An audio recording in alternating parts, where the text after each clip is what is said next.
Alors, le régime périodique, il est caractérisé, pardon, non périodique, apériodique, le régime apériodique. Donc, si le frottement est fort, on remarque dans la deuxième figure qu'il n'y a plus d'oscillation et que x de t tend directement vers 0. On distingue trois cas. Le cas de régime critique, alors quand il effectue une seule oscillation et elle tend vers 0. Alors la courbe au milieu, lorsque x tend rapidement vers 0, ce qu'on appelle le régime critique. Et un troisième cas, c'est le régime surcritique, quand x de t tend vers 0, mais après un certain temps plus grand que le dernier. Bien.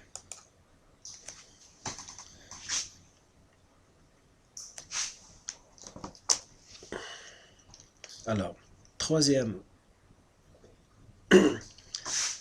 paragraphe, on va parler de ce qu'on appelle alors le système oscillant. Le premier cas, alors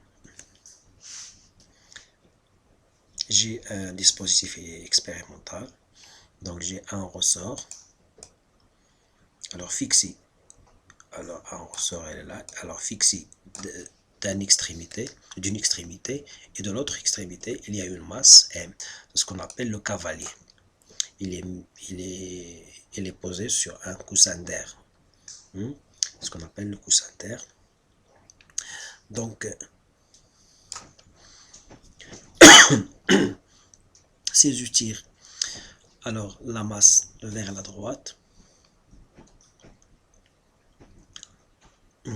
alors dans ce sens positif par exemple, je prends ça, c'est le sens positif, et je lâche le corps, donc il va effectuer un mouvement de part et d'autre de cette position d'équilibre, celle.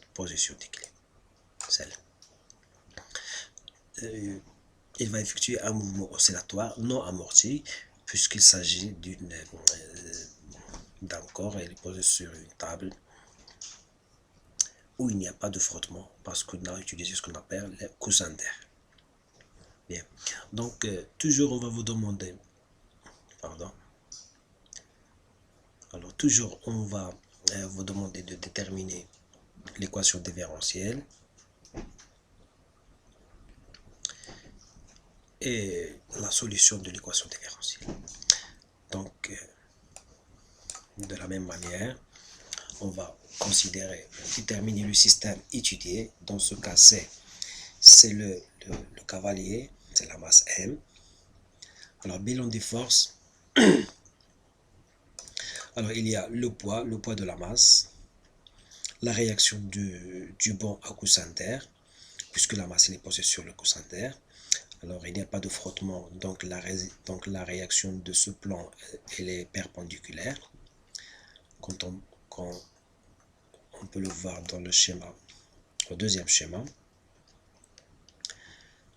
Et bien sûr, puisque la masse elle est liée au ressort, puisqu'on aura une force de rappel, ou bien la tension de ressort, qui n'est rien d'autre que la force de rappel. Alors le signe moins veut dire que si on tire la masse vers la droite, alors le ressort la va tirer vers la gauche, parce que c'est une force de rappel. Bien. Donc, on applique la deuxième loi de Newton pour la translation. Donc, sigma des forces est égal à M Hg. Donc, je remplace P plus R plus T est égal à M Hg.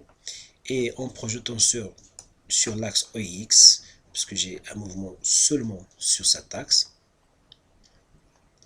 puisque P et R sont perpendiculaires à OX, donc ça donne 0. Il me reste moins KX, c'est égal à MA Hg. Donc je remplace ici. Alors Hg n'est rien d'autre que D carré X sur dt au carré. Et j'aurai ce qu'on appelle une équation différentielle. Alors si je divise par M, donc j'aurai